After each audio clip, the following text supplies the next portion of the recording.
Welcome back to We Like That podcast. Because we like that.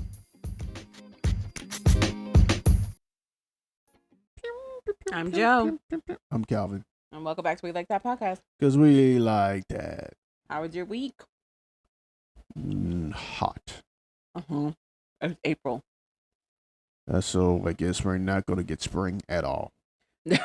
Next week's Sunday, starting Sunday, it's going to be 50 degrees. So we're going back to winter. But then by Thursday, it's going back to the 80s. So we'll be back to summer. Yeah.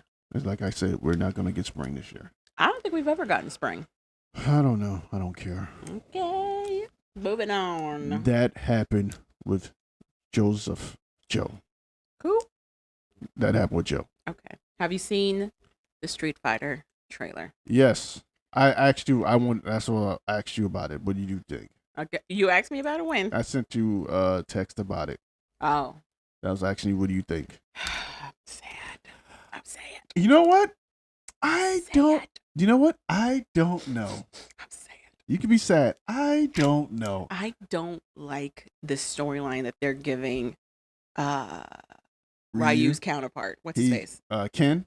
I don't like the storyline they're giving Ken right now. Like Ryu is no longer wanted to be karate man. Yeah. Who has to come save Ken from being a drunk. Yeah. They're making Ken like party hard. Now, I think they're following some of the anime stories for Mortal Kombat because that was a subject in the animes. I'm sorry, in Street Fighter. Because Mortal Kombat's also coming out too. Did you see the trailer for Mortal Kombat? I ignore it every time I see it. That one you can be disappointed in.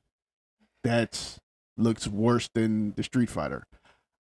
What I would say about the Street is like they're trying to blend in the game with whatever storyline they're trying to do. Because they got him breaking a car. And it's like they made the video game a movie. What are we doing, Chun-Li? I don't know what the hell Chun-Li's doing. Why is 50 Cent? It seems like Chun-Li is an antagonist. They tend to make her the person who like knows what's going on type of a deal. And she's recruiting for whatever reason. To me, I felt like she was the antagonist for some strange reason. And Bison was just there. They didn't really show Bison. It was more. They didn't really show Bison. It's more Chun-Li going around like antagonizing all the wrestlers. She's not antagonizing them. She's trying to recruit them. Okay. I think you just hate women. So no, the way they made it seem like she was the antagonist. That's what they made it seem like. She's going around fighting all of them. She fought Cammy. She fought.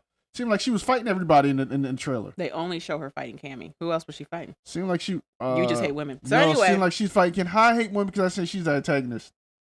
She's the only woman that they really showed. But she's an antagonist. Yeah, it seemed like they made her the antagonist. Made her like going around fighting everybody. Like You keep saying everybody, but she really only fights Cammy. So who else she fighting? She fight Cammy. Like she was fighting Ken, like she was fighting Ryu one time. Way they clipped when did they show them fighting? The way they clipped it, like she was fighting him, like she went to get Zangief and she got into a little. Exactly, she went to get Zangief. She's recruiting. Like she got in a little skiffle, but I don't know. You just don't hate her. So yeah, I just hate all women. I want all of them to get their face kicked in. It has nothing to do with this damn movie. Chun-Li's story in the game is that she's getting revenge for her father. That's her whole story. She's recruiting allies against M. Bison to get revenge for her father. Cool. That has nothing to do with what they're doing. Seems to me, all I'm saying is to me, it felt like they were making her like she was going to be the bad guy. In the 93, 92 game, she helped to recruit a bunch of fighters for the contest, the Street Fighter contest, so that they can get to Bison. Okay. Didn't play the game like that.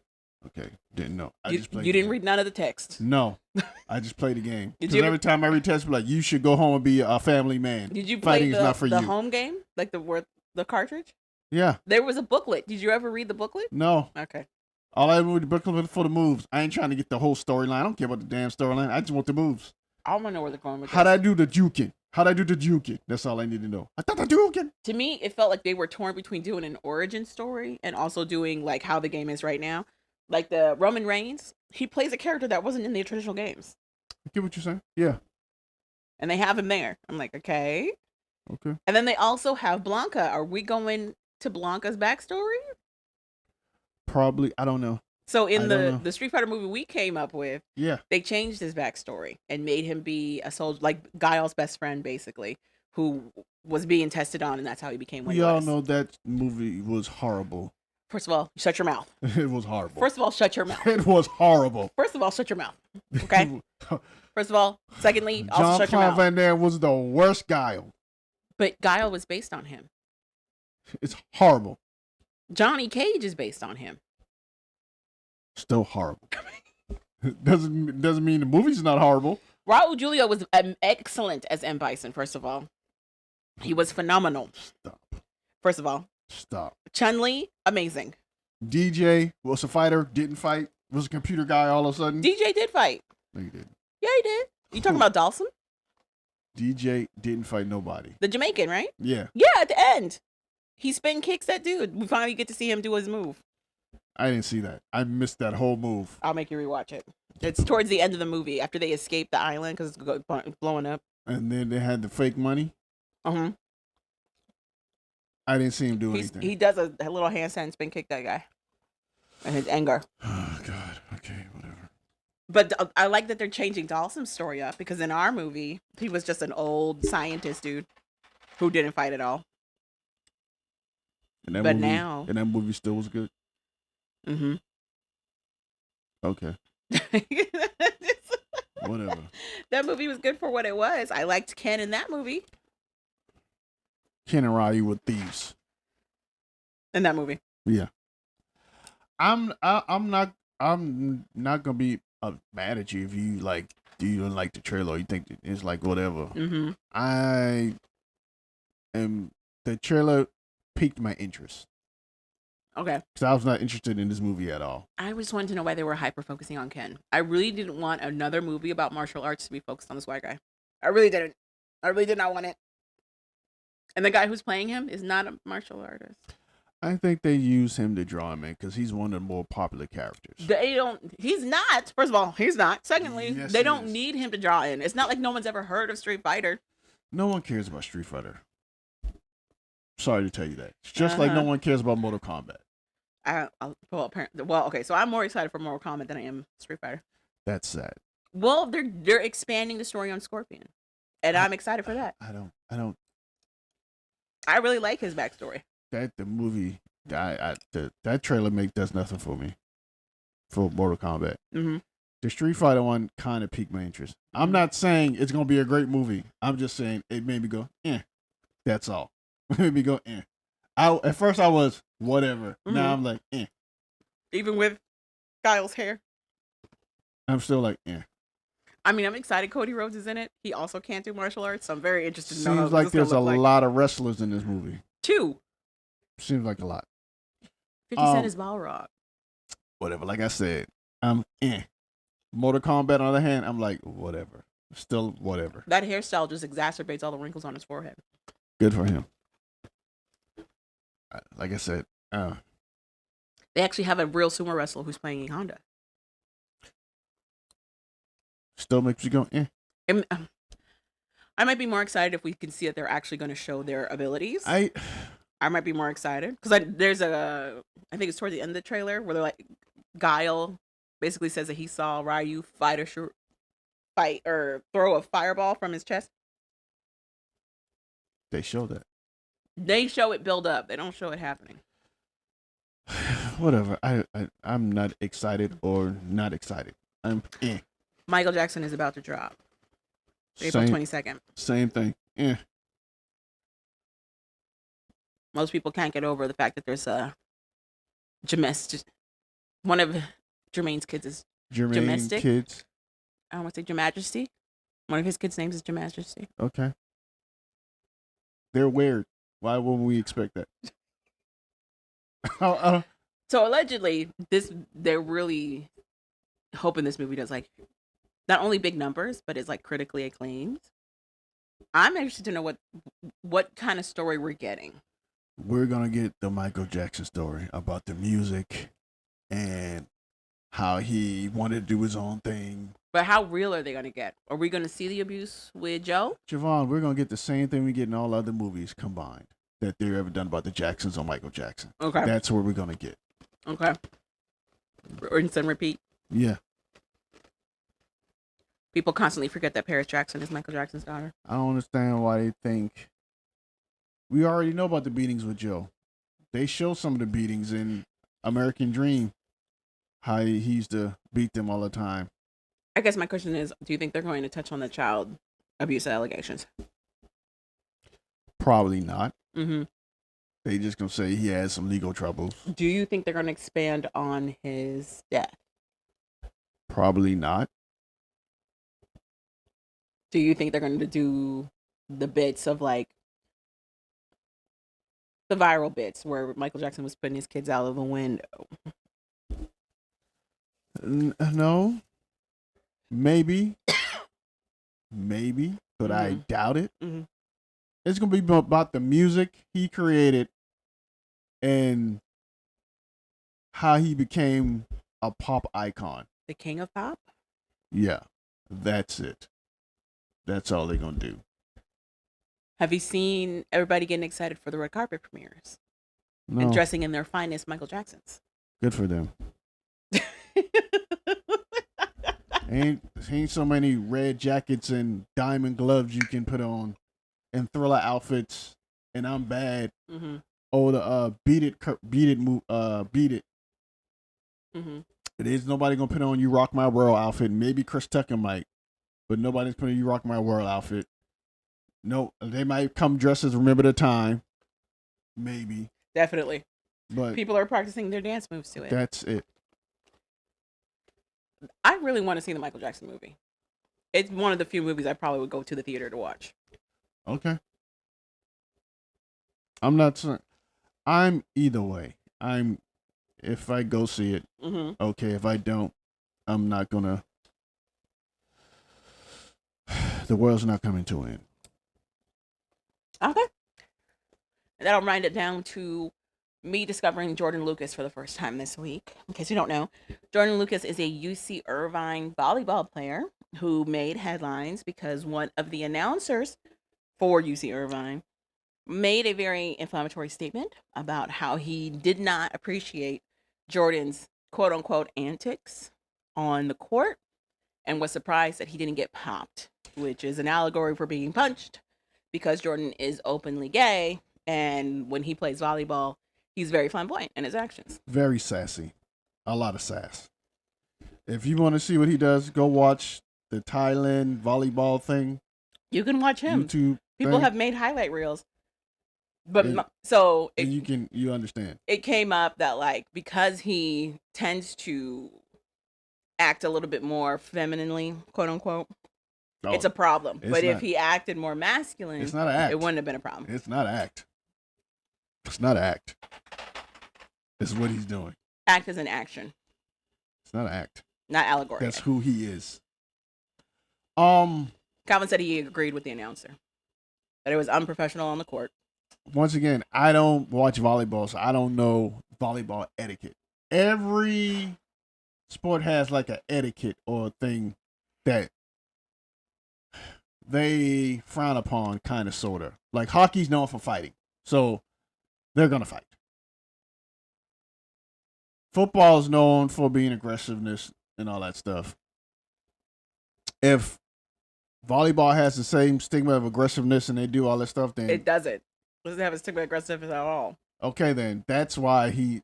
But I guess what's throwing me is that his antics are not isolated. Other people do these things. It's not as known, maybe. But if you watch any other team around the world, other people are doing much more. Cares what's going on around the world.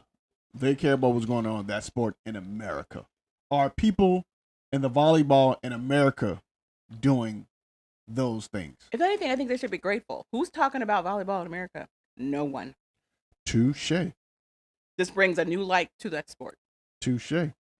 But you have your purist, or purist, however you say that word, who will feel different. I'm just saying, all this kid is really doing is pretending to flip hair that he doesn't have and pointing. And two, look at the dude who's saying it. He's old as hell. So that's okay. So that's pretty much what it is. They afraid that if he coughs in that gym, everybody will get the gay. Because we all know gay spreads like coronavirus. It's in the air. Mm-hmm. You can get it through touch, through smell, So people through sight. can't tell that you're being facetious. Yeah, people can. You know, some people think you can get it from touch, smell, and sight. Just by seeing it, somehow you get it. So it's just very rich coming from the same generation that was all about Xing each other and telling them to suck it. It's just very interesting. He's not from that generation. No, the God announcer. The announcer's not from that generation. Yes, he is. He's in his 50s or 60s, Javon. Now. He's not. He would have been a teenager for that. No! Calvin, how old do you think you are? Oh, God. He was an adult by the time that stuff happened. He probably had a kid or two by the time all that stuff happened. If he's in his 50s and 60s now. He probably had a kid. Which he's not even in his 60s, so he's in his 50s now. Mixing around the same age as my cousins. He had a kid. Not that far of an age gap. Whatever. He had a kid by now. He probably was watching wrestling at that point. No more. He's from the era of Ric Flair and Dusty Rhodes. Even better, Ric Flair. You're telling me you watched Ric Flair and rooted that man on, but you got a problem with this volleyball kid? Yes, Javon. Ric Flair was styling and profiling. He was talking about all the women he was getting. He's from the era, Javon, of masculinity, of hyper masculinity. Ric Flair, you telling me is hyper masculine? Ric Flair. Yeah. If you ask with the feathers. Yeah, you like a lot of people. And the diamonds. Yeah. Guys like diamonds. Woo! Don't make me go. Don't make me start stepping in here like Ric Flair. Woo! Styling and profile. You're blowing the mics. Oh, then let's move on to something else. You're so crazy. All right. No, I just think he's an old guy. If he doesn't like it, stop doing the volleyball games. Period. Mm-hmm. If you don't like it, stop going to the volleyball games. There you go. Thing solved. Thing solved. Yeah. Anyway. No one's forcing you to be in these places. No one's forcing you to watch this guy. Mm-hmm. You can do what I did. I never knew about the guy. Didn't care. But he's getting paid to watch this guy. I guess he doesn't appreciate that he was getting paid to watch this now guy. I know the guy. Still don't care. Moving on with my life. Probably won't watch another thing, highlight of volleyball for another 40-some, 30, 20 minute, 30 days or something like that. I don't know. All right, that's it. That's all I got for That Happened with Joe. That happened with Joe. Now worth the watch was Shawn Michaels. The Heartbreak Kid? Documentary. On Peacock. What were your overall thoughts? I learned a lot of new things. I didn't know they were actual friends. By they, who are you talking to? Triple H, the Diesel, Razor Ramon, all those guys. I didn't know Who's they were. the Diesel? That Nash? Yeah, Kevin Nash. I didn't know they were all guys were like close friends. Close friends. So we watched the documentary, and it talks about like the rise and fall of Shawn Michaels, and then the aftermath of all of that. I thought it was paced pretty well, honestly. They gave us his origin story of him being a kid and being a huge fan of wrestling. Coming from a military kid background, so that's typically a lot of moving. And then he got into wrestling himself, and he brought something a little different to the industry.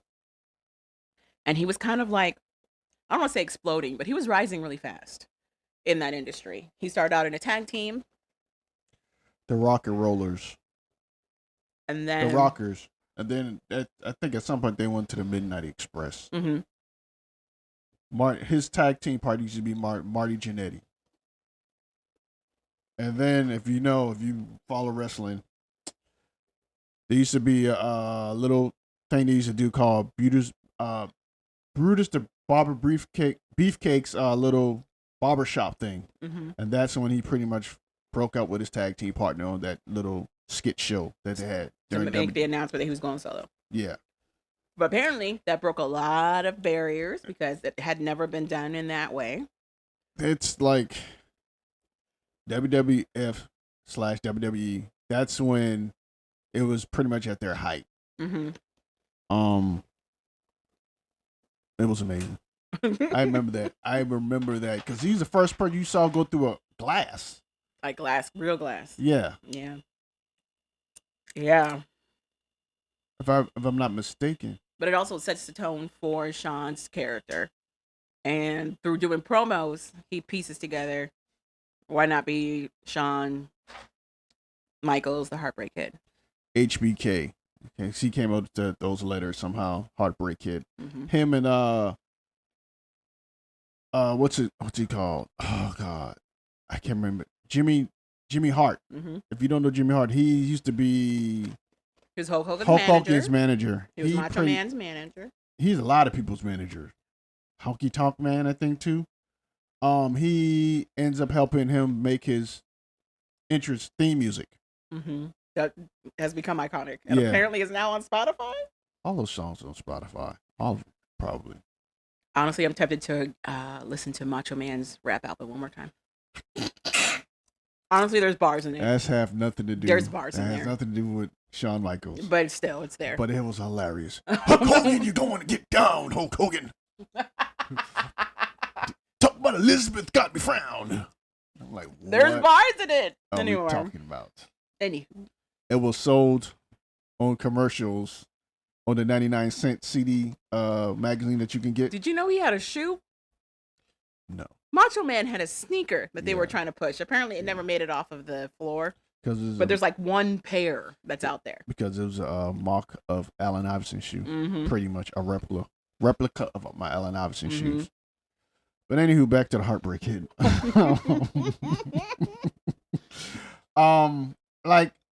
So he becomes this great superstar.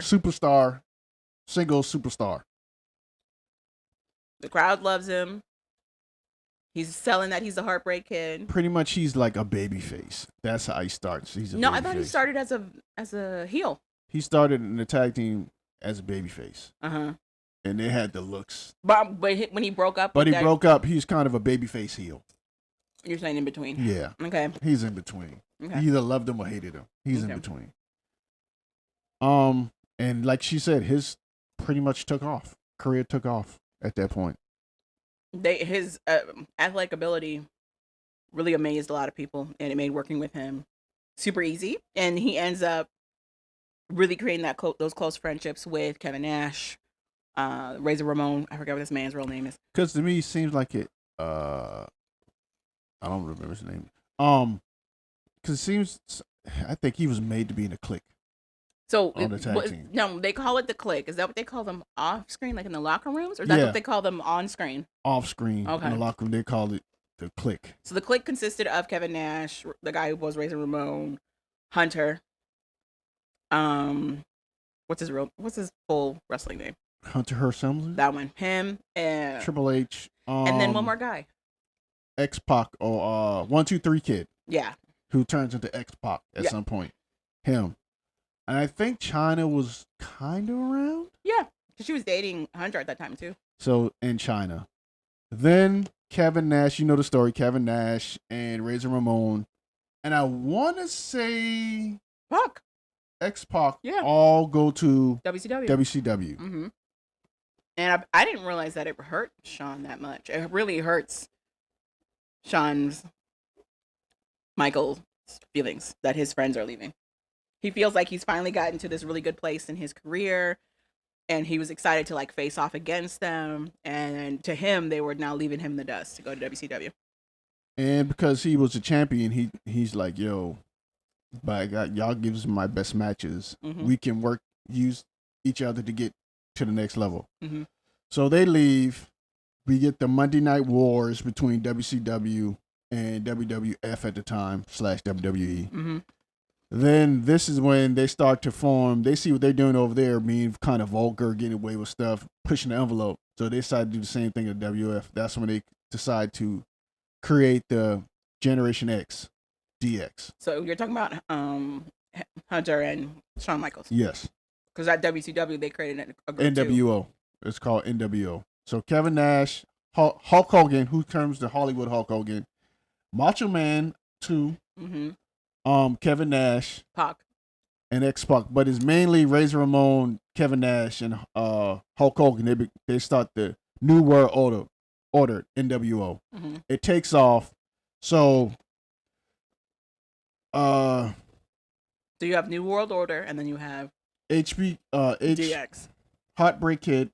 Shawn Michaels sees this, and him and Hunter, Triple H decided they were going to push the envelope too. Yeah. So they create the Generation X. It starts with them two in China. Yeah. Then they bring in New Age Outlaws, who's Jesse James and Road Dogg, and I'm sorry, Jesse James, Road Dogg. I forgot how he says his name, but it's like Jesse James Road Dogg. It's all his name.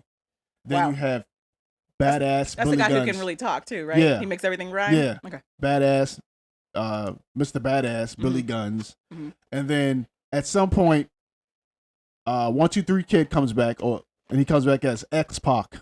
Oh, with Generation X. Yeah, he comes back to the WWF / WWE and gets with DX. Okay. And then now they're a group, and they're pretty much taking the WWE to the next phase, which we get the Attitude Era, which takes the WWE to a whole new stratosphere. It is toxic masculinity at its finest. You have them, you have The Rock, you have Stone Cold, and pretty much these three groups. Well, these two people in this group is pretty much taking the WWE to new heights and to pretty much destroy WCW at that point. Yeah. Well, at that point, though, WCW was leaking from all ends at that point, too. They had overpaid. They were leaking money. They weren't making the return that they were making. Because they got too hacky. They were trying to do too much. I think they overextended themselves in every area. But they also doing too much in the ring. Like, so he tried to set somebody on fire one time, or throw like a flame or some type of fire thing in somebody's face. And when he grabbed the shit, because he had it in his pants, and, he's wrestling all the time, so the shit is pretty much wet. Don't even work. So he takes the stuff out, try to do it, and before you can even throw it up, it pretty much blows up in his hand, damn near. All that stuff. So yeah. And the writing in it isn't as good as the WWF starts to be. They don't have the talkers that WWF starts to gain with The Rock and then Stone Cold and Triple H and them. I wouldn't have thought Stone Cold was a talker. Oh, he's get on the mic. He doesn't say much, but there's a lot of cussing. And what you want to see, if you want to see Stone Cold Steve Austin open a can of whoop ass on this dude, really, let me get a hell yeah. It's only callbacks. You just get the crowd involved, and he was good at doing that. Yeah, he was. Same thing with The Rock. Amazing on the mic, was able to get the callbacks. Same thing with Triple H and Shawn Michaels, able to get the callbacks and do stuff. So, and talk on the mic and get the crowd involved. So he does that. And he's pretty much thriving. But he's also not happy. He's taking drugs. At some point when he wins the belt, I don't know. I guess he. So at some point he didn't like the way the ref was putting the belt on him when he first got his first world champion, when he won the belt for the first time. I think the broader point he was making was that he was so hyper fixated on trying to make everything in his career perfect. He couldn't enjoy the moment for what it was. So then that spiraled into, he didn't realize how much a commitment it was to be the world champion. So that started getting to him, and pretty much he started getting into drugs and stuff. But it wouldn't interfere with his matches. He'll be clean and sober for the match, but as soon as the match is over, Triple H said he would just use beer, a beer or drink, and pop. A lot of beers. Pretty much there's already doing that as the Click, but it really got exacerbated once he became the champion and stuff. And pretty much, he even said Triple H was the only real reason why he's able to function in the ring, because he made sure he was ready for the ring. So, and they called him Mr. What's the their big show. I have no idea. SummerSlam or WrestleMania. They just call it Mr. WrestleMania. That was his nickname. Why? Because he always used to be one of the top matches, some of the best matches. He gets in the ring, I want to say with the Undertaker, with somebody, and he falls wrong. Undertaker. So this is so before that he has running with Bret the Hitman Hart. Not running. What? Match. Not match. Running. It's running match. Same thing to me. So he has a match with Bret Hart. If you don't know, at that time, Bret Hart was pretty much trying to leave. Well, he didn't want to leave. He wanted a new contract. Vince didn't want to pay him, so he ends up getting a big contract with WCW. And this is at a time when everybody's leaving. Or WCW is pretty much signing all the WWE/F's talent. Mm-hmm. Bret Hart is the champion at the time. So he was supposed to give it away to Shawn Michaels, but he didn't want to do it in his home state, in his home of Calgary. He wanted to do it another place and just hand it over or whatever. But he wanted to go out on top. Or at least in his home state, I get that. But they were his home country, I should say. They were like, we can't. You know how to look if we let him win and then he takes the belt to WCW? But he wouldn't. WCW would love to have him do that. Well, yeah, but his point was, this doesn't have to be like the final match. I still have like X amount of matches with y'all. Let me win this. It's in my home country, whatever. And then we do another exhibition match. I give it to you. So, and also the way they beat him was underhanded, frowned upon. You don't beat somebody with their own move that they made famous. And not tell him either. None of it was set up. And not go over it with him. They cut the match short. He did his. So Shawn Michaels is the one that's in the ring with him, and Shawn does his finishing move, and it was all. It is interesting to me though that I've watched several different documentaries that kind of talk about that incident. First one I watched, Shawn and Hunter are like so distant from it. They're like, we didn't know what was happening. We also were surprised, and then all of a sudden they were like, we did know what was going on, but we were so loyal to Vince. And then in this one, they're like, oh yeah, we knew the whole time. This was all a plan. And we can't let him leave with the belt to go to the other company. They made it seem like Bret was going to leave with the belt and go to the other company. Mm-hmm. So they screwed Bret Hart, kind of, sort of. Not kind of, sort of. They screwed him over. And then him and Bret had some bad blood for a couple of years. Couple of decades. Then now he's the champ, and now he's seeing how it's a lot to go with being the champ. Mm-hmm. And he's pretty much, like you said, well into drugs now. Then he goes and he has a match with the Undertaker. It was a closed casket match. What happens is Undertaker's supposed to throw him over the ropes, and he's supposed to go over the casket. Well, he kind of makes it. He kind of grabs the rope and doesn't really make it over the casket and hits the back, the middle part of his back, mm-hmm. the lower part of his back on the casket.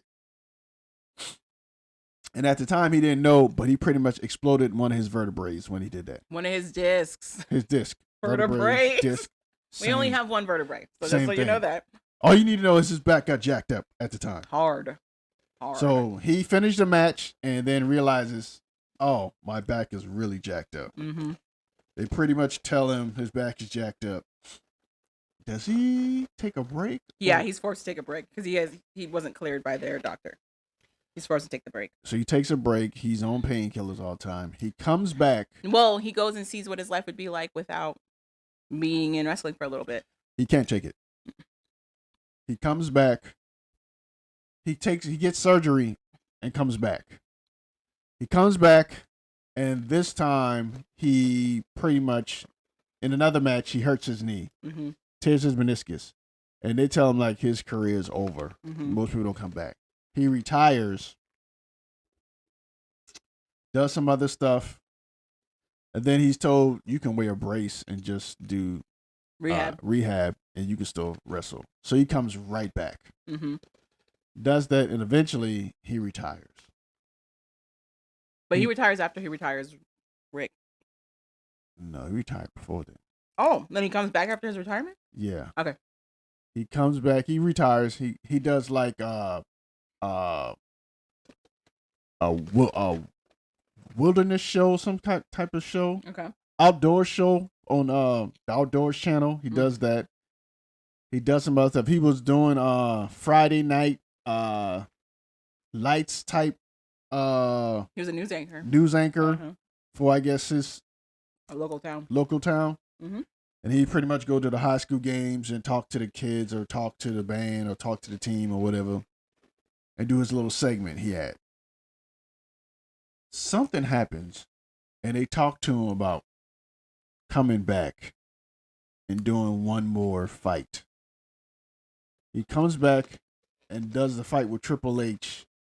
It is so good, and he does so good that he comes back. Then he retires.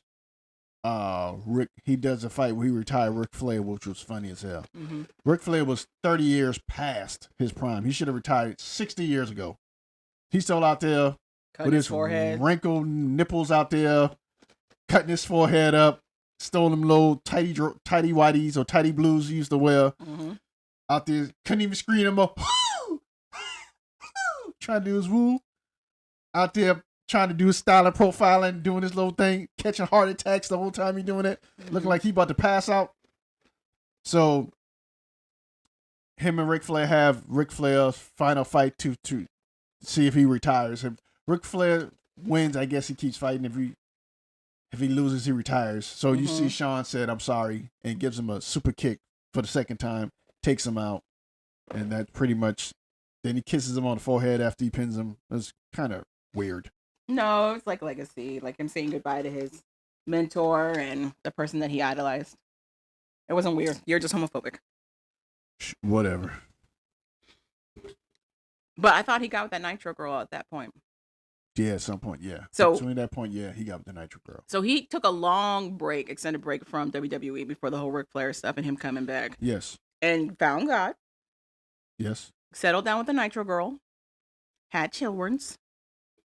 And then he came back because Rick wanted him to help retire him.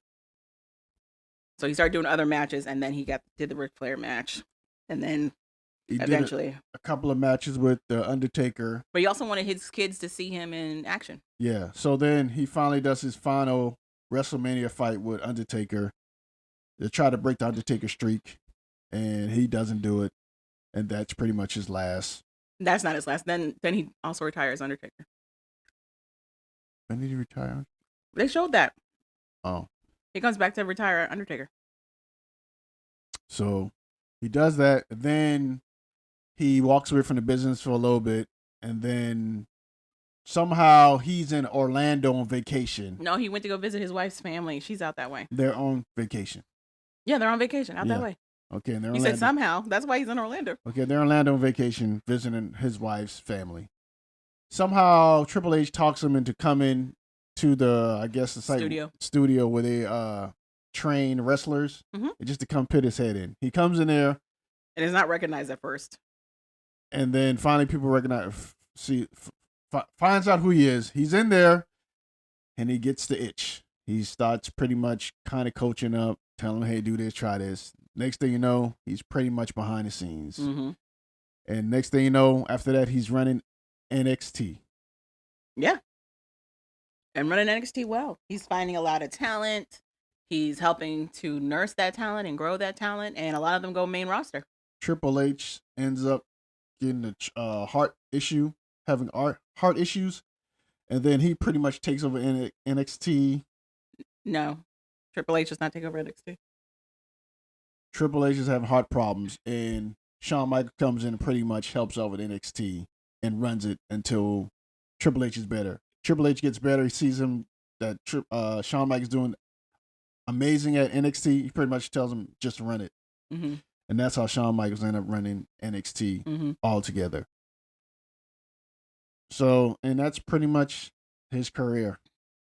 He pretty much finishes his career out. He got his kids to work with him. His daughter is a makeup artist with NXT. His son also works in development with NXT. honestly, it ended happy. And that's pretty much a life of Calvin Shawn said he Michaels, walks bow-legged HBK. now. Yeah, it's all his walk is all jacked up. His back is jacked up. His eye socket is kind of jacked up. Everything's jacked up. But hey, he's still here. He's still doing what he loves. And honestly, he is killing it on TikTok. He does a very good job on TikTok of getting people's attention. My takeaway is he's one of the greats. Mm-hmm. And he's not one of my favorites. But if people got him in the top 5 or top 3, I don't have a problem with that. Who's your top 5 then? If he's not one of them? Oh man, Rock. Rock. You got Stone Cold. Okay. Cena. Dusty Rhodes. Oh, Dusty Rhodes. The original. Okay. That's 3. The Ultimate Warrior. Ultimate Warrior. 4. What about Booker? Not even in my top 2. Are you serious? Not even close. Why? My 5 would be not the voodoo guy. What's his face? Papa Chongo. Yeah, not Papa Chongo. No, he scared the hell out of me when I was a kid. He scared the ever living crap out of me when I was a kid. Not the dude who eats worms. I didn't really pay him any attention. Oh, Boogeyman. Yeah. I was a teen by the time he came out. This shit was hilarious to me. So crazy and gross. It was stupid. And I'm like, that's fake. Okay. Oh, Dudley's. No. No. It's either gonna be Macho Man or Hulk Hogan. In your top 5? Yes. Wow. Yeah. Wow. Yeah. I didn't see none of the people in the 70s or 80s really. Wait a minute. Why is Ultimate Warrior so high? He barely talked. Because he's my favorite wrestler when I was a kid. Why? Because he just grunted and screamed? Because his matches only lasted 2 seconds. His theme music was crazy. And he ran to the ring full speed. He did everything at 100 miles per hour. Everything at 100 miles per hour. The coke was coking back then. You know? He was a Mike Tyson of the WWE. Blink and his match is over. That's why. He's in the most flamboyant colors ever. And I got tired of the Hulk at that time. Hulk Hogan at that time. Mm-hmm. And Macho Man. Oh my God. Jake the Snake. Okay. Ravishing Rick Rude. Mm-hmm. $1 Million Man. Oh. All these dudes be in my top 10. Oh, okay. Okay. Who was the handsome guy? He was like supposed to be too good looking to even be in the wrestling room. That could be Stunning Steve Austin. No. Yeah, he used to be Stunning Steve Yeah, Austin. I know he used to be, but Yeah. that's not the guy I'm talking about. Diamond Dallas Page, DDP, be up there. You know, the symbol he makes is a vagina. Yeah. It's not a diamond. It's The Rock. Yeah. Wasn't there a lawsuit? Yeah. That he won? Yeah. Okay. Then Booker falls somewhere below there. Harlem Heat. The more I learn about wrestling, the higher Booker goes in my list. Tag teams are different. Tag teams would be Crazy Smollins. No. Yes. None of them were even. Oh, Superfly Jimmy Snuka be up there for me too. The guy who pretended he was Japanese. What's his name? Yokozuna. Yeah. No. Not even close. Come. Doink would probably be one. Who? The Doink. Clown? Yeah. Oh my God. That's after I got over my fear of clowns. You know he was a murderer in real life, right? That's like I said. That's after I got over my fear of clowns. Okay. So was Ronald McDonald. Ronald McDonald's not a murderer. Yes, he is. Okay. If you don't think he was killing some of the fried kids, but he got away with it, is what I'm saying. The other guy did not. What's wrong with you? Tag teams are different. It'd be like the Road Warriors or Legion of Doom, whichever name you want to use. Steiner Brothers, Harlem Heat, the Rock and Roll Express. Harlem Heat is Booker and his brother, right? Yeah. So you like Booker in a tag team, but not as a solo? Yeah. He's just not that high for me as a solo wrestler. For me, I feel like he broke a lot of barriers, and the longevity of his career is something that is very commendable. Don't get me wrong, he was good. He probably my top 15, top 20. I'm just saying, in terms of like He's black not gonna wrestlers, be it's him. It's Mad Dog Bulldog. What's his face? Junkyard Dog. Junkyard Dog. That'd be something different. If you wanted me to go over my top black wrestlers, he'd probably be my top 5. But he's not good enough to be of all time. No. That's crazy. Okay. Because all time is pretty much people you connected with in your childhood. So you never connected with Junkyard Dog? I don't even remember the Junkyard Dog, really. Watching his old stuff, he was phenomenal on the mic. He was phenomenal on the mic. He was the man in the 80s and late 70s and 80s. He could come up with stuff on the fly. Whatever little circuit he was a part of, he was running that circuit. One of his promos is going viral on TikTok right now. It's him and some white guy, and he's like, "Junkyard, how's it feel to be back watching, WWF?" And he goes, "Well, I've been spending a lot of time at this address," and he says his address in Kentucky, and he goes, "That's my mom's address." He goes, "That's right, I've been spending it with your mama." It's hilarious. Yeah. It's hysterical. He was very phenomenal on that mic. Yeah. I'm not saying he wasn't. I just didn't see him. And then by the time I got there, he's pretty much old. I probably know Coco Beware a little bit, have more of a thing with Coco Beware than him. Mm-hmm. You know what I'm saying? The older ones that I watch, including Shawn Michaels' older matches, I don't know how they are flipping and flying on concrete. So there's no padding. So yeah, I don't know how they're doing this. Undertaker be up there probably. So yeah, that's. I liked his documentary, and I liked how honest he was about his drug use. Like, he didn't hide any of that. He was like, "Yeah, I was on the stuffs. I was on the stuffs heavy." I want to check out the Hulk Hogan one. That's coming out next week. Okay. Do you really want to check it out? Yeah. I kind of feel like I'm gonna be sad.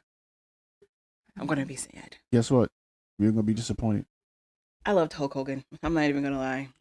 I watched Tropical Thunder because I loved him. No, not Tropical Thunder. What's it called?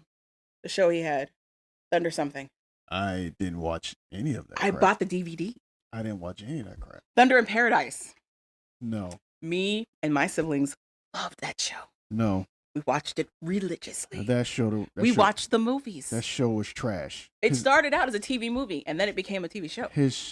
That show was trash. It was so good. Movies were trash. It was so good. It was 90s cinema. Everything trash. It was so good. Horrible. Hilarious. It was great. We're supposed to believe that he's like a Black Ops. Horrible. Trash. Black Ops trained. This dude soldier. Freaking Hulk Hogan.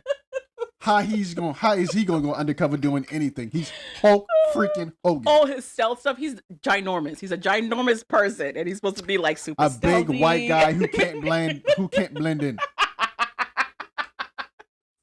It's the best. They would put him in camo, like the camo makeup, but he's got that bald head with the long, bright blonde hair. It was great. Horrible. It was great. But she didn't know no better, so that's why she liked it. She had parental controls on her TV. That's why she only watched certain stuff. I wasn't that big. I was a Hulk Hogan fan, but then you had Macho Man, and then when Ultimate Warrior came, you said it was a wrap. Yeah. So if I find you an Ultimate Warrior wrestling buddy, I'll win Wife of the Decade. I wouldn't care either way. That's not how you felt when I bought you Streets of Rage. That's different. I was getting all the praise. That's different. Anywho, I do want to watch the Hulk Hogan documentary. I enjoyed this Heartbreak Kid movie. Documentary. It's not a slow watch at all. The pacing was pretty good. I didn't know why Hunter Hemsley had to be in here so much of it, but he is. Because they're best friends. He's best friends with all of them. They're best friends. I don't even know how he got a documentary, really. I do. He's still a legend. He's still a WWE legend. I could see how he got one. I'm not saying he doesn't deserve one. I'm just saying. Out of all the wrestlers, I'm shocked he got one. Well, who else would? Hunter got one. Oh, he got one. I didn't know. Yeah, that. Hunter has one. That's why WWE used to be on WWE Network. They had their own little streaming service. Stone Cold has one. Booker has one. There's a lot of them. I want to see one about Sensational Sherry. Was that her name? I don't know who this is. She was the manager for Shawn Michaels when he went to single. And she was Macho Man's. She was the replacement for Elizabeth for Macho Man. Yeah, she was managed for a lot of people, and she was a good women's wrestler. WWE is not great at giving flowers to the women that have participated in it. Because I didn't know she was manager. She's like Jimmy Hart. I didn't realize she managed so many people. But you said she also wrestled? Yeah. I just remember her managing Macho Man. And maybe one other, Ravishing Rick Rude, maybe, or maybe one other person. I can't remember. Oh, Jake the Snake will be another one of my top. What is the story with Jake the Snake? Why does he have these snakes? Was he so? I know he did like Bible verses. Was he supposed to be like a preacher? No, he was just a snake person. But he would also like quote scripture. Everybody quotes something. I think it just happened to be. I thought he was like one of the snake pastors. You know what I mean? No. Oh. He was a bad guy. Oh. He played a heel. Yeah. He was never a babyface? No, he was a straight heel. Oh. And he's a DDT them people for real. He's the reason they came up with DDT. He created it. He's do that for real. You can hit them people head hit the ground sometimes. I don't know that I could take a Jake the Snake documentary. The little bit we got on that little wrestling behind the scenes show that we watched. Yeah. That was that was scary. That was scary. It's sad. Yeah. But, I don't think I could take one of those. Chris Benoit would be sad too. Yeah. Sad. A lot of them, unfortunately, would be sad. Superfly Jimmy Snuka would be sad. Mm-hmm. But anywho, yeah. I like to see one on her. I like to see one on Jimmy Hart to see all the people he managed. Because he managed some of the biggest wrestlers in that era. And also his behind the scenes of how he made some of their theme musics too. Yeah. So, yeah, I'd like to see something about him. That'd be cool. He got to be in the Hall of Fame already. I think he is. Has to be. Is Sensational Sherry in the Hall of Fame? No. She's not? Neither is China. China in. No.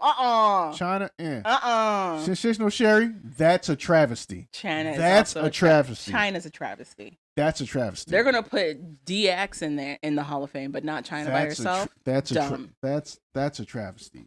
Sensational Sherry, if that's her name, I hope I'm not messing up her wrestling name. That's a travesty if she's not in the Hall of Fame by now. She was a manager just like Jimmy Hart at the height, and she had some of the biggest names too. She was a manager or the first lady of whatever. She gotta be in the Hall of Fame. I'm not saying China don't deserve it, but that is what you said. No, what I'm saying is, I didn't mean it like that. What I'm saying is, I don't think just China doesn't deserve to be in there before her.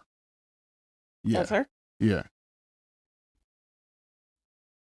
You said before her? Yeah, China deserved to be in there before her. To me, she deserves to be in there before a lot of wrestlers, actually. She passed in 2007. Oh, wow. A drug overdose. Yep. She from that era. Does it say she in the Hall of Fame? I'm looking. It's showing who she managed. Randy Savage, Ted DiBiase. Ted DiBiase? Yep. And she got paired with Shawn Michaels, and they feuded. She did something called USWA, Smoky Mountain Wrestling. Yep. Yeah, I've heard of Smoky Mountain Wrestling. She managed Harlem Heat. Yeah, Smoky Mountain Wrestling is pretty much North Carolina, South Carolina. Oh, no, she was. She was inducted into the WWE Hall of Fame by Ted DiBiase. Ted DiBiase? Don't mess that name up. A year before she passed. The $1 Million Man. Don't get that name messed up. Okay, so she's in. Okay, cool. So China deserves to be in. We had to make sure Sherry was good first, but then Yeah. So yeah, she is in there. Don't you ever mess up the $1 million man name if I put you in the $1 million. I still don't know how to say it. Say it again. Ted DiBiase. It looks like I should say it a different way. Don't get put DiBiase. Don't get put in the $1 million dream. That's the guy who wore like the dollar symbol everywhere, right? Yeah. Now, he did have kind of sketchy. He did have a butler named Virgil who was a black guy. Now I would say, You said, but it was 1980s. Yeah, 1980s. Okay. Yeah. Early 90s. And I was like, Virgil need to be a man and leave. If he a real man, he'll leave. You're so crazy. Don't let no other man hold you around with no money. You're so crazy. I didn't tell him to pick the butler gig. Oh, she has a Dark Side of the Ring episode. Oh, I gotta watch it. Yeah. I don't think we probably watch it and don't even remember it. Yeah, probably. Oh, I don't think I watched it. I want to watch it. Dark Side of the Ring is what told Jake the Snake's story, and I was like, I cannot take more of this story. I'm so sorry, sir. Are you okay? I'm gonna try to find that, and during dinner tonight, I probably watch that. That'll be my watch for me.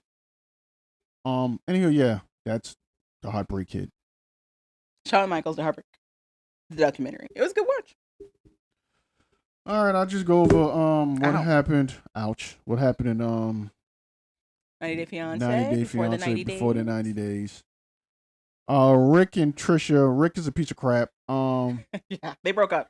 He, Thank God. for some reason, still in contact with his ex. Colombian ex. So Trish is like the one he cheated on Trish with. So Trish is like, tell her that you're done and block her. He's like, I can't do it because I still have feelings for you too. He keeps saying that she was there for him when nobody else was. She was there for me when no one else was. What are you talking about? Trish wants so much. You had like a 4-day break from Trisha where she wasn't talking to you because she literally couldn't, and is that what you're talking about? First of all, any grown man with hair like that, leave. He's not to be trusted. I'm very sure that his abs are surgical. Anyway. Trish, I don't know what she wants from me. I just can't do it right now. She should respect me. She gave you enough time. She gave you more than enough time. She kept extending grace. Oh, by the way, this is the same dude who was having a conniption when she was not even talking to her ex. Right. He's flipping out over that. Fully cheated on her in Colombia. But she can't understand why I just can't say no right now. They're done.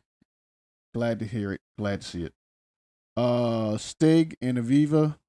What is happening over there? They get engaged, and then now they're trying to debate where they're going to want to live. No, who's going to get Aviva gets blindsided because she's under the impression she's moving to Belize because that's what they've been talking about this entire time. And Stig goes, so what are we doing to make sure that I can come over to America? And she's like, what? And do what? What do you mean? What are you talking about? There's nothing for you in Arizona. And he's like, well, we could go down to Texas. We can go down to Houston. For his exes. And he's pushing really hard for her to get this visa out of nowhere. And then all of a sudden he's like, well, I can't really make the big bucks here in Belize, even though I'm a huge popular singer here. I'd be able to make more money in America, be a better provider for my future children. Girl, what? No. Granted, in his defense, he'll probably be able to get better in Houston. He have a better shot in Houston. Better shot at what? Getting his singing career off the ground in Houston. Ugh. I'm not saying it's going to work. I'm just saying he has a better chance in Houston. That's all I'm saying. That being said, I was on his side until they played the receipts. I've been saying he was never leaving Belize. And I'm like, well, that proves her point. This is new to her.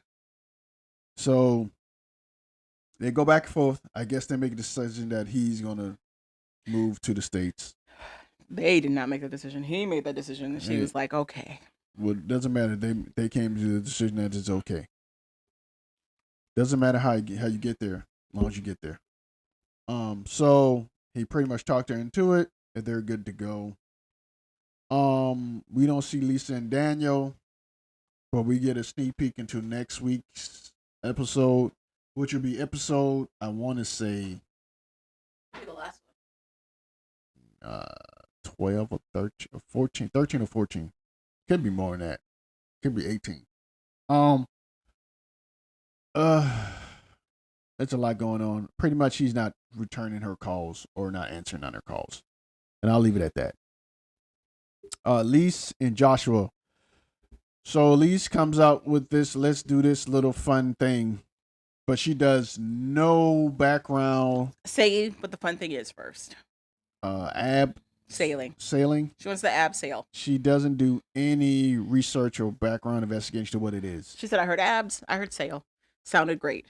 Girl, you're going to be bouncing off of rocks.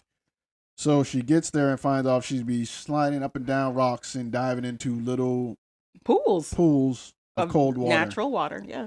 And then now she can't take it.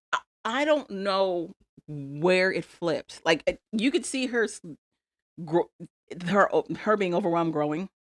Because at first she was like, ooh, them hiking. She was like, I don't know, with all the hiking. And then they get to the rock faces. They got to change outfits because they're going to be spelunking. And she's like, wait, we're getting in and out of this water? He's like, yeah. The guy that's leading them is like, yeah, their guide. It's like, yeah, we're literally going up this mountain, going in between the caverns so that you can abseil off of the waterfall. She's like, I'm going to get wet? And he's like, yes. She overreacts. I don't know if it's overreact. She does. Just panic. She does this. I don't know. I want to call it damsel in distress to the 100th degree. Mm-hmm. And it's too much. Okay, so for me, I see why she's single. It's to me, it looked like she was fighting panic attacks because she was having panic attacks. She breaks down, starts crying. Is like, I want to be done. I want to be over with this. She does that for everything. She's shivering and shaking and sobbing. They get her down the waterfall. They get her down everything. And she's still like, she's overwhelmed. So much so that when she goes back up like the side to get back to wherever you're going for the parking lot, she's screaming. There's a bunch of strangers trying to comfort her because she is flipping out. So they get back to the car. So before that, meanwhile, Josh is having the time of his life. He's having the best time. Yeah, before that, she tells Josh she want to meet his son because he's a big part of his life. A big part of life. She wants to be part of his life. She has to meet the most important thing. That he goes, cool. Fast forward, he goes through all that. She's screaming her head off. The abseiling, that's what they call it? Abseiling. So we're done with all that. He takes her to, I guess, one of those places where you go. An overlook. Overlook, what you do when you were a kid. No. In high school. When no. you want to make out. Take her to a makeout thing. We went to an overlook. We weren't in high school. We were still teens. We weren't teens. And you were fully 21. Yeah, I was getting it in, so don't even. That's what he wanted to do. That was also his plan. Not with that crazy person he didn't to do. So he goes there, and he pretty much gets a call while they're driving up to the place. He gets a text. He gets a text, and he's like, "That's not good." So in her mind, she probably thinks it's his friend. That's what I was thinking it was. And I was like, "It's an ex." And I was like, "It's probably his baby mama telling him he can't meet his son."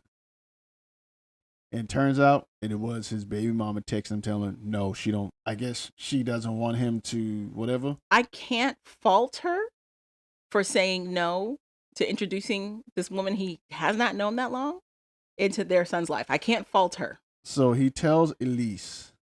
Elise gets upset because she's like, okay. She takes it as him not trying hard enough for her, not fighting enough for her. I'm like, but this is the guy who doesn't have his own place.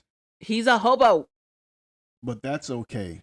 His baby mama up and moved with his kid with no problems. That means he has no guardianship.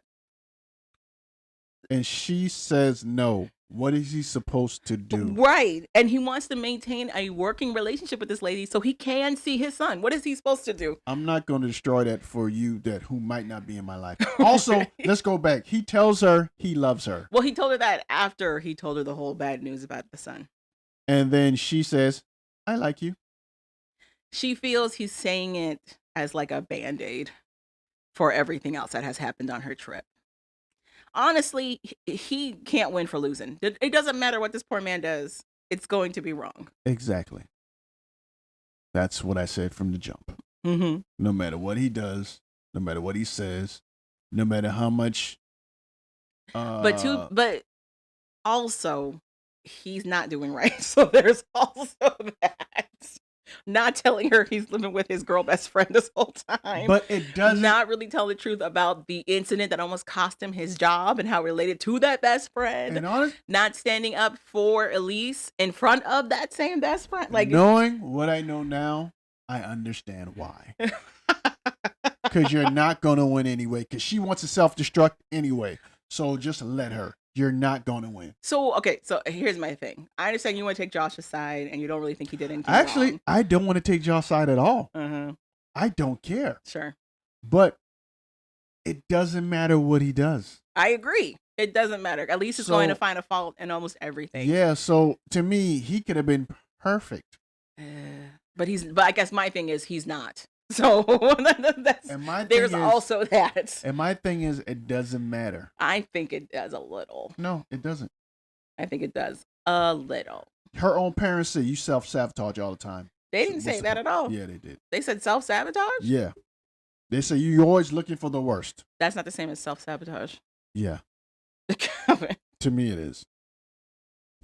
Even if there's nothing there, you're looking for it. My thing is, I don't think she would pick the perfect person. She looks for people that are flawed so that she can feel validated in the nitpicking that she does. Whatever. It doesn't work. Anywho, you got anything else for that couple? I am confused why he said I love you. I'm also confused why he said this. Because not but an episode ago, he was like, this is the craziest woman I've ever met. Like, he made it sound like they were breaking up. So now he loves her? That to me, that also was Seems like, what? Seems to me he loves mess. Yes. But also complains about it? Yes. Okay. He loves dysfunction. Uh-huh. So that would have been he's saying I love her too, because her dysfunction. It makes him seem put together. Makes him seem sane. Makes him feel better about himself. Not great. And I didn't say it was. I'm just saying that's probably why. Yeah. And in defense, we don't just say I love. Then again, I can't say that. It depends on the guy. I've never just willy-nilly said I love you. Mm-hmm. Because I knew what came with that. Mm-hmm. And I wasn't feeling it anyway. Mm-hmm. And I don't need to say that to get what I want. So I never felt the need to do it until I felt it. I think Josh falls quickly, though. To me, it seems like he's the type of person that can fall pretty fast. Then him saying I love you isn't wrong. Or you say it's not out of the ordinary for him.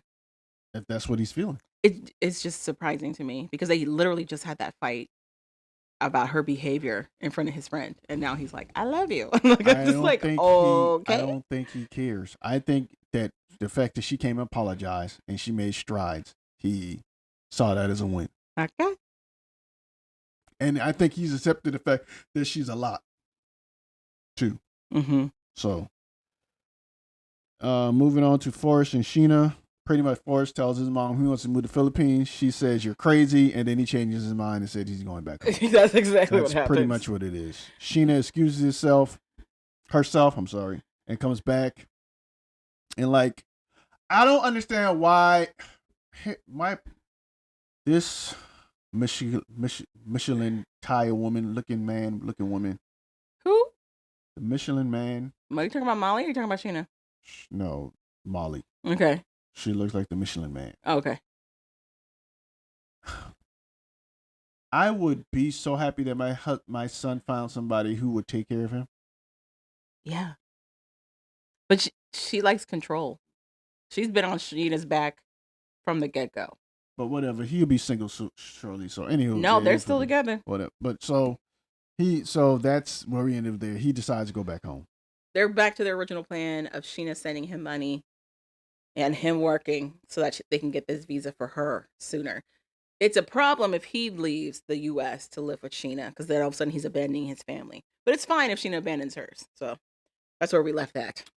We move to Burkhan and Laura. I'm always say his name first from now on. You're going to say it correctly? Burkhan? Yeah. I don't care.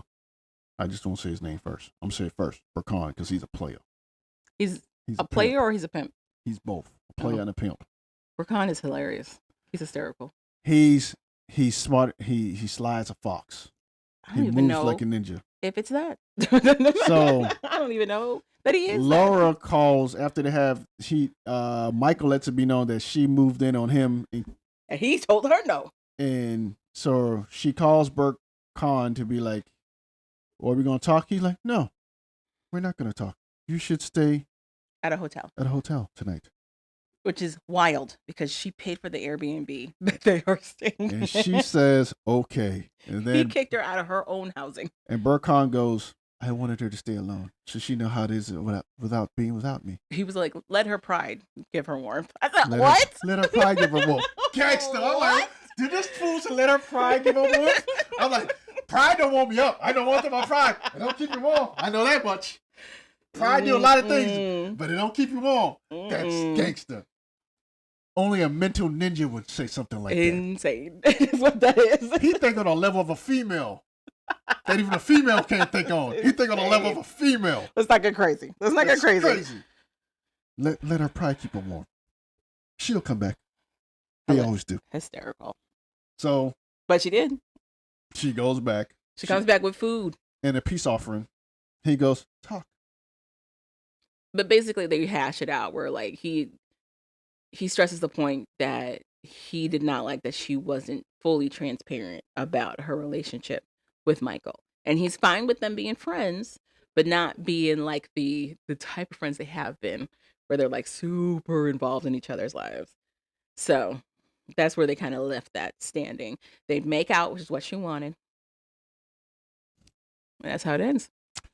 Javon and Annalyn, they pretty much renew their vows. Bane of my existence. Javon sucks. He sucks so much. Much. I think he has missed a couple of lessons on the macho men or the manosphere thing, whatever he watches. I call them he-man woman haters. And we're going to use Little Rascal terms because that's exactly what this is. I don't think he understands romance. I think he thinks romance is her being happy at the fact that he does stuff for her. And that's it. She's supposed to be overly thankful and grateful. And the romance is him doing stuff for her. That's the romance. That's it. Nothing more. Nothing more. I don't need to check in on your day-to-day. I paid your rent. Like, no. No, sir. That's not how that works. And I'm going to stress again. He didn't want her to work. So that she'd be available for when he wanted to call her. And two, I don't think he knows if you're going to be in that manosphere what he's supposed to do. He's like on the fence. Uh-huh. He doesn't know what you want to do. Mm-hmm. He starts it and then backs down real fast. These women always want things. Here you go, baby. Here you go. So pick one. You're going to be in the manosphere, be in the manosphere. If you're not, stop complaining and be normal. They do their vows. His are very Hallmark card. It's clearly a regurgitation of everything he's ever heard. And then she does hers, which is very genuine and heartfelt. And then the pastor goes to like finish the ceremony and he goes, "Hold up. I got one more thing to give her." Flips open this ring box and basically chucks this ring at her. I'm like, he doesn't chuck the ring at her. He opens the ring box. She's giddy. He goes, "Here." He goes, "Is this the ring you wanted?" Just to make sure. He doesn't say it like a question. He said it as a statement. It was not a question. "This is the ring you wanted." I took it as a question. It was not. My bad. I don't know. Anywho, she got what she wanted. She got the ring. Now, he could have done it better by saying, "Hey, we're just going to go look at rings." And she could go pick out the ring she wanted and then go on behind and then buy it. What he should have done is got her mom involved. Said, "Hey, I want to get a ring for Annalyn." He got a phone. He can use a translator. It's not hard to translate Tagalog. No, because let's say her mom picks out a ring that she doesn't like. She knows her daughter. They live together. She'd know which one she liked. Means absolutely nothing. It means a lot. Your mom could put out a ring and you don't like it. That's impossible. How's Impossible. How's that impossible? Because me and my mom have the same taste. No, you don't. Yes, we do. No, you don't. Yes, we do. Okay, that's a bald-faced lie. When it comes to jewelry, yes, we do. Okay. Duly noted. But what I'm talking about is she's very close with her mom. Her mom would know what her taste is. Okay. And worst case scenario, if she hated that ring, they can go back to the jewelry store after the fact. She wanted the intention of, hey, I want to do this for you because I love you. That's what she wanted. Not here. Then she need to get a man who understands what that is. I'm telling you, she needs to dump him and get with a white man. Anywho, that's pretty much 90 Days Before 90 Days. Do you think any of these couples are making it to 90 Day Fiance? I think Burkhan and what's her face will, Laura. I think a couple of them are going to. I think. You think Aviva and Stig? Stig, Annalyn and Jovan. I can't see Annalyn live in the Philippines. He has not filed paperwork for her visa. They haven't even verified if the marriage that they got done online is legal in the States. Anywho, them, probably Sheena and Forrest. That's probably it. Oh, I hope not Sheena and Forrest. I need her to dump him too. That's probably it. Any other shows you're watching? Probably try to get that Dark Side of Wrestling. Mm-hmm. For Miss Sherry. Yeah. So I watched. I'm caught up on The Boys. It's getting interesting. It's all over the place per usual, but a lot of people are really loving this take. There's a character named Soldier Boy, played by Jensen Ackles. He sleeps with one of the 7, which is like their group of superheroes or whatever. This girl named Firecracker. He does it to get back at Homelander, thinking that Homelander and Firecracker had something going on. They don't. But you see them in like the aftermath of it, and he's like, "Why are you naked down there? Like, why don't you have any hair down there?" And she's like, she just gives him a look, and he's like, "What's the point of doing that? The whole point is to be hit in the face with a bunch of fur, not to be smooth like a baby." And it's it's wild.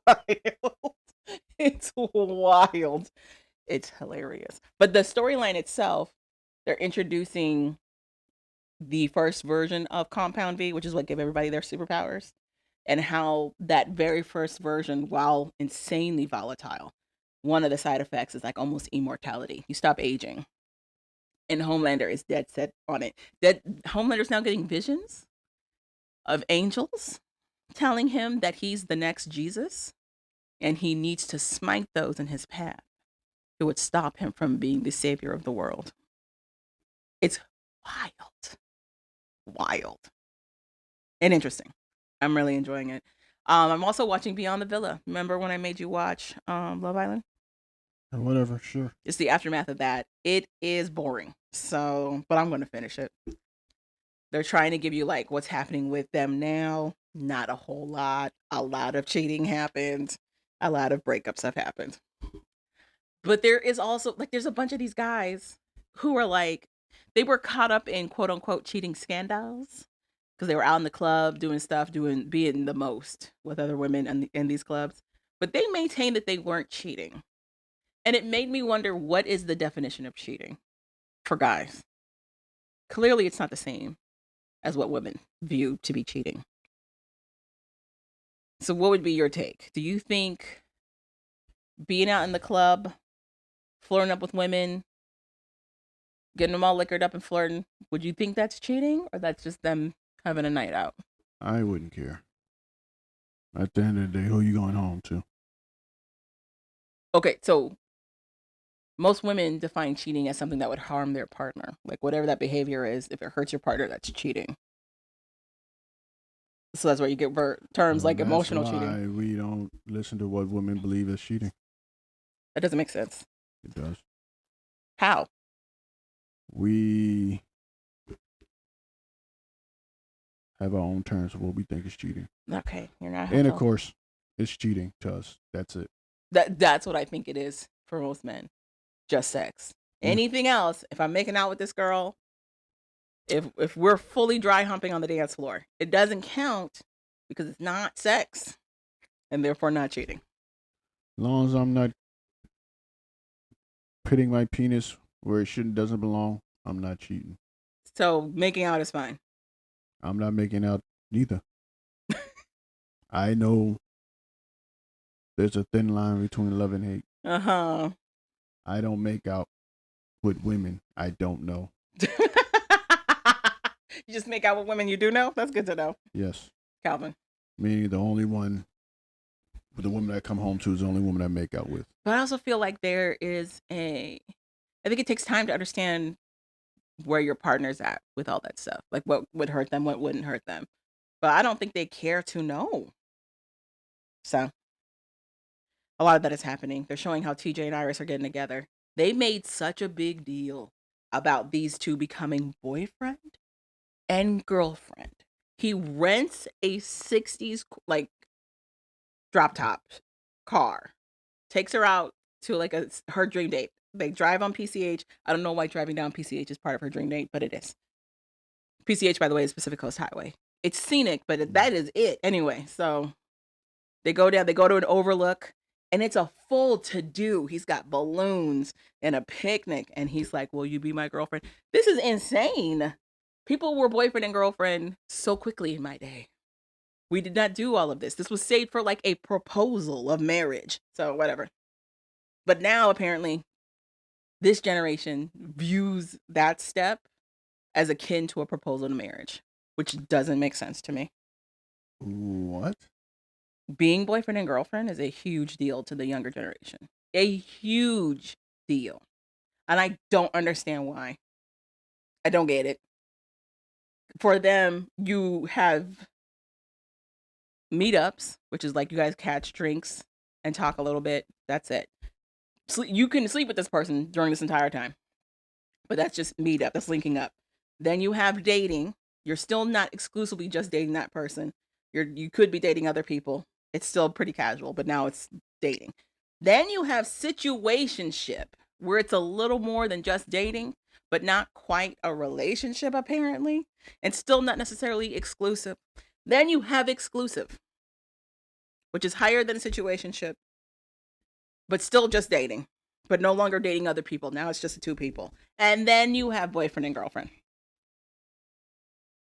That's a lot of steps. Okay. I don't know if you want me to say that. You don't think that's ridiculous? To have all of those steps? You don't think that's crazy? They do whatever the hell they want to do. They want to be 60 by the time they get married. Let them be. I guess my question becomes, what is the difference between being boyfriend and girlfriend and being exclusive? What's the difference? The title? I guess so. If I'm only seeing you, you're only seeing me, and I can't call you my boyfriend, that doesn't make any sense to me. I'm losing it.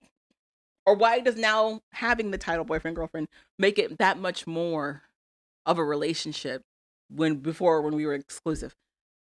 Is it not the same thing? What's happening?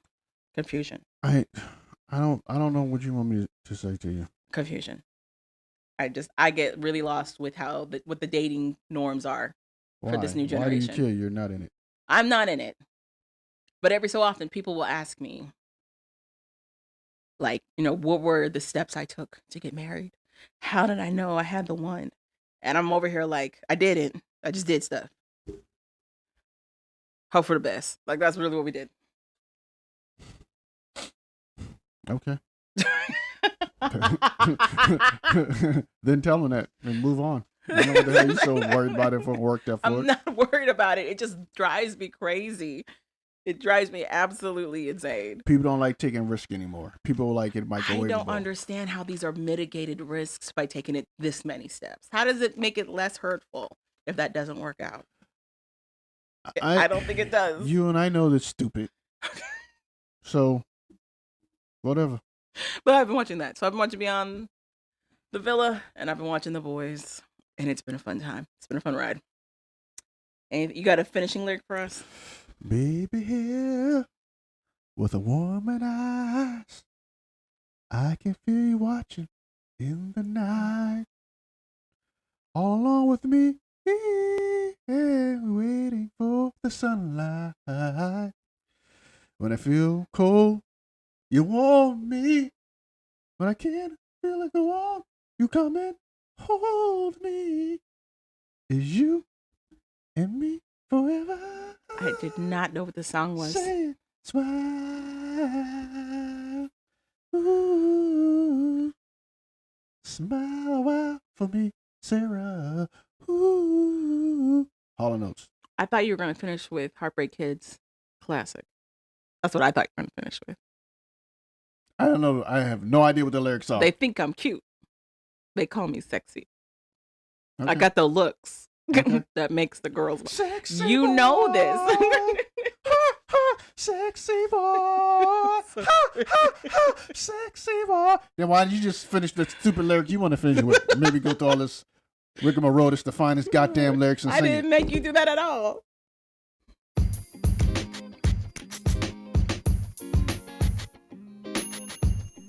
Thank you for listening to We Like That podcast. So we like that. Go ahead and click that subscribe button. You know you want to. And rate us 5 stars. I'm Javon. I'm Calvin. Later, people. And we're out.